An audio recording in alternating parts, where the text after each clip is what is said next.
Bonjour à tous. Alors aujourd'hui, on va revenir vite fait sur la balance.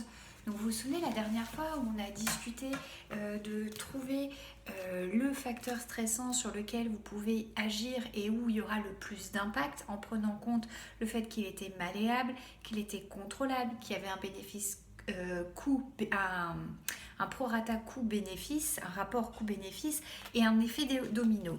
Donc je vous invite vraiment à partager, si vous le souhaitez, votre recherche, ce que vous avez mis en place, comment ça fonctionne.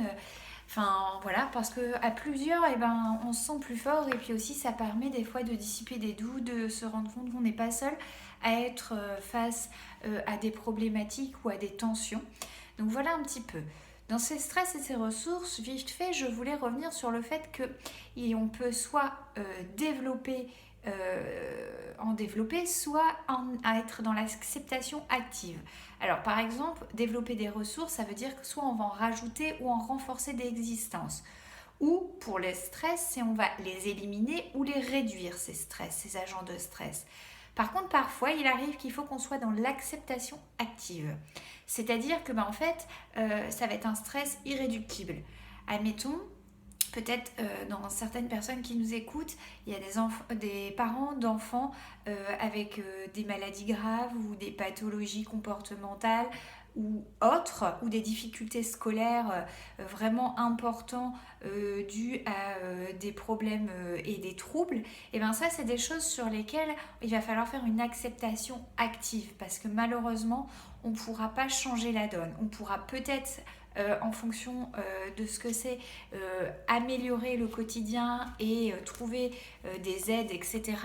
Mais en soi, la maladie ou le dysfonctionnement ou la pathologie ou autre, et ben ça, on ne pourra pas jouer dessus. Elle est là et c'est quelque chose qu'il va falloir accepter pour pouvoir avancer. Voilà.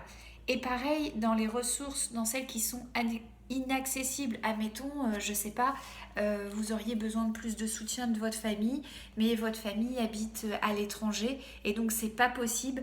Bah là aussi, il va falloir malheureusement une acceptation active de la situation et du coup, quelque part passer au-dessus pour mettre d'autres choses en place. Voilà un petit peu ce que je voulais dire par rapport à la balance. C'est quelque chose qui est très très important pour permettre de se sentir en équilibre soi et pour aller vers l'autre. J'ai envie de vous partager aujourd'hui quelque chose d'autre. Donc là, c'était le petit point sur la balance pour revenir dessus. Donc n'hésitez pas vraiment à partager ce que vous avez mis en place, les difficultés, les échecs, mais aussi les réussites, parce que ça va servir aussi aux autres. Et à appeler à l'aide, SOS, s'il y a un blocage. Voilà. Aujourd'hui, j'ai envie de vous partager un petit livre que je lis énormément en atelier, soit en atelier enfant, soit en atelier parents-enfants, soit en atelier dans les interventions que je fais dans les écoles par rapport, par exemple, au harcèlement scolaire. C'est As-tu rempli un seau aujourd'hui? Le bonheur quotidien expliqué aux enfants. Alors, ce petit livre, je vais vous lire quelques passages. C'est le monde entier est fait de personnes qui portent un seau invisible. Tu ne le vois pas, mais il est là. Tu as un seau, chacun des membres de ta famille en a un. Tes grands-parents, amis et voisins ont tous un seau. Chacun porte un seau invisible. Ton seau n'a qu'une seule utilité, celle de contenir tes bonnes pensées et tes bons sentiments vis-à-vis de toi-même. Tu es très heureux et tu te sens bien quand ton seau est plein, et très triste et seul quand il est vide. Les autres ressentent la même chose. Ils sont heureux quand leurs seaux sont pleins et tristes quand ils sont vides. C'est fantastique d'avoir un seau plein. Et voici comment ça marche. Tu as besoin des autres pour remplir ton seau et les autres ont besoin de toi pour remplir le leur. Tu peux aussi remplir le tien. Alors, comment remplis-tu un seau? Tu remplis un seau quand tu montres à quelqu'un que tu l'aimes, quand tes paroles ou tes gestes expriment la gentillesse ou quand tu souris. Ça, c'est remplir un seau. Un remplisseur de seau est quelqu'un d'affectueux qui se soucie des autres et leur donne le sentiment qu'ils ont de l'importance. Quand tu fais cela pour quelqu'un, tu remplis son seau. Mais tu peux aussi piller un seau pour y dérober les bons sentiments. Tu pilles le seau de quelqu'un quand tu te moques de lui, quand tu lui fais du mal par tes paroles ou tes gestes, ou même quand tu l'ignores. Ça, c'est piller un seau. Brutaliser quelqu'un, c'est piller un seau. Piller un seau, c'est dire ou faire des choses méchantes dans le but de blesser les autres. Bien souvent, le seau des gens qui pillent celui des autres est vide. Ils pensent qu'ils peuvent le remplir en pillant celui des autres.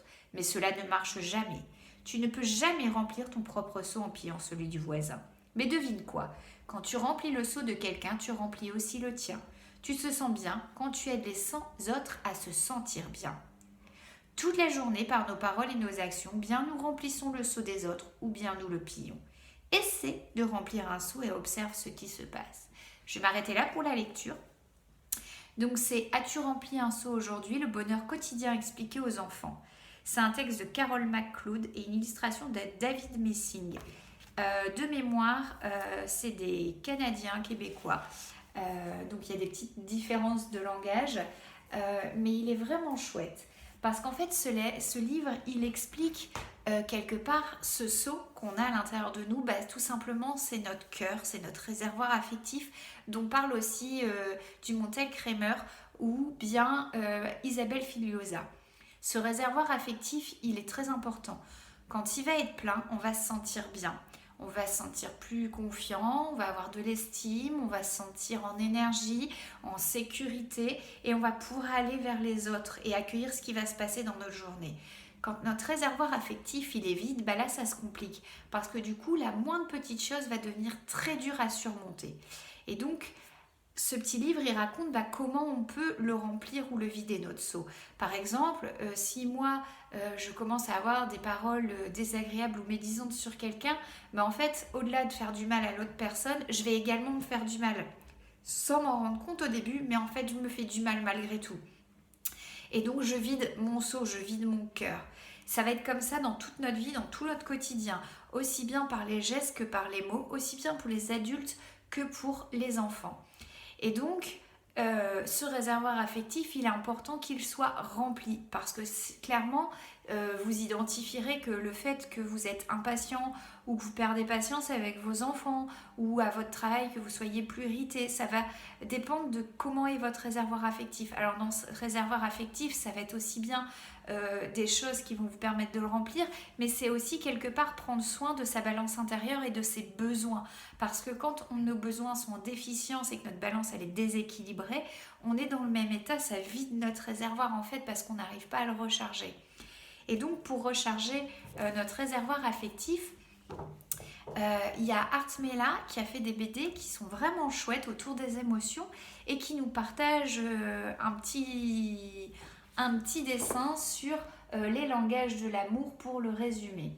Et donc en fait ces langages de l'amour, il y en a 5 pour remplir notre réservoir affectif. Donc il va y avoir les moments privilégiés.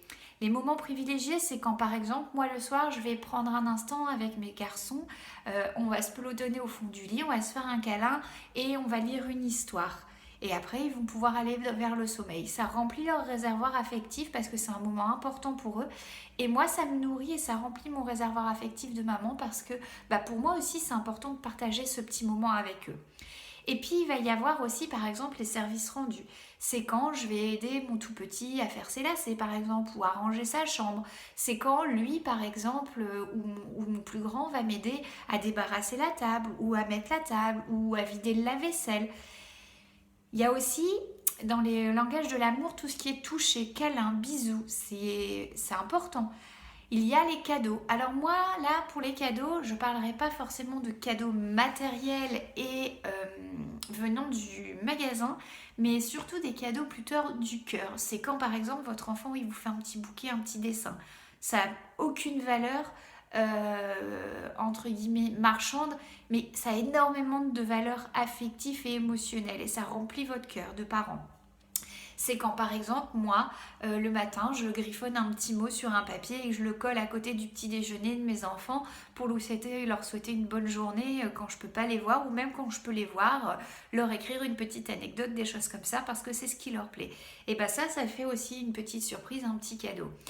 Et puis il va y avoir les mots encourageants. Donc c'est quand votre conjoint, votre conjointe ou vos enfants ou vos responsables, votre famille va vous encourager dans une direction. Et c'est pareil pour vos enfants, ils en ont besoin. Donc en fait, ces langages de l'amour sont hyper importants pour votre réservoir affectif. Autre chose, on n'a pas tous les mêmes, d'où sur le petit dessin des chemins qui ne mènent pas, on va dire, au même cœur et à la même personne. Donc ça veut dire qu'il faut apprendre à repérer et à parler le même langage de l'amour que notre conjoint, mais aussi que nos enfants. Si par exemple à la maison, j'ai clairement un petit garçon où son langage de l'amour, c'est le toucher, les câlins. Si je lui rends des services, je ne vais pas remplir son réservoir affectif. Alors que l'autre petit garçon que j'ai, eh ben, ça va être plutôt justement les services et les moments privilégiés ou les cadeaux sous forme de petites anecdotes, d'histoires, de machins, etc. Eh ben, si je lui fais que des câlins et des bisous, il va pas se sentir aimé, il va pas sentir que son réservoir affectif est rempli. Alors c'est pas qu'il va pas se sentir aimé, c'est que ça va pas remplir son réservoir affectif à l'optimum. Alors par rapport à lui, ce qu'est sa demande et son besoin et son ressenti d'amour, il est décuplé quand j'utilise son langage de l'amour. Voilà un petit peu ce que j'avais à vous partager aujourd'hui. Et donc, moi, ce que j'avais envie de vous proposer, c'est de finaliser votre balance si ce n'est pas fait et de réfléchir à ce réservoir affectif, comment vous vous sentez dans la journée, essayez de jauger s'il est rempli à moitié ou totalement rempli ou vidé, de voir derrière ce qu'il en découle dans vos ressentis, dans vos émotions et dans vos comportements. Et du coup, peut-être faire l'analyse de ce qui se passe à la maison aussi avec vos enfants finalement, parce que y a de fortes chances que quand votre enfant il explose, c'est que son réservoir il est vide à la fin de la journée, après avoir passé une journée en dehors de la maison, après avoir eu différentes altercations ou petites réflexions ou de choses qui l'ont fatigué, épuisé à l'école ou ailleurs, et bien forcément que quand il arrive à la maison, il y a de fortes chances que son réservoir ne soit plus plein et que du coup, entre guillemets, il vous aime tellement qu'il explose. Hein. Donc, faut le voir comme un cadeau, même si c'est difficile. Hein. Mais c'est qu'il signale qu'il a besoin de faire sa recharge de batterie, hein, comme une batterie pour quel que soit quel appareil, mais aussi c'est faire le plein de la voiture, hein, quand ça bip et qu'il n'y a plus d'essence, soit on fait le plein et on repart, soit on ne fait pas le plein et on tombe en rade. Là c'est pareil, soit on fait le plein, soit on explose et du coup c'est pas toujours sympa. Et bien souvent les enfants explosent à la maison parce qu'ils se sentent en sécurité et parce qu'ils sont avec leur figure d'attachement, c'est-à-dire papa ou maman souvent, parce que papa ou maman c'est la sécurité, c'est l'attachement, c'est l'amour, donc on s'autorise à lâcher et à ouvrir les vannes, ce qui n'est pas toujours évident pour nous parents, hein, on va pas se mentir. Donc je vous invite vraiment à réfléchir sur votre réservoir affectif à vous en tant qu'adulte, qu'est-ce qui fait du bien pour vous le remplir, à peut-être le communiquer avec votre entourage, ça peut être votre conjoint, votre conjointe, mais aussi les personnes qui vous entourent. Et puis aussi essayer de voir quel est le langage de l'amour de chacun de vos enfants et de voir comment faire pour le remplir. Je vous souhaite une très belle journée et à bientôt. Au revoir.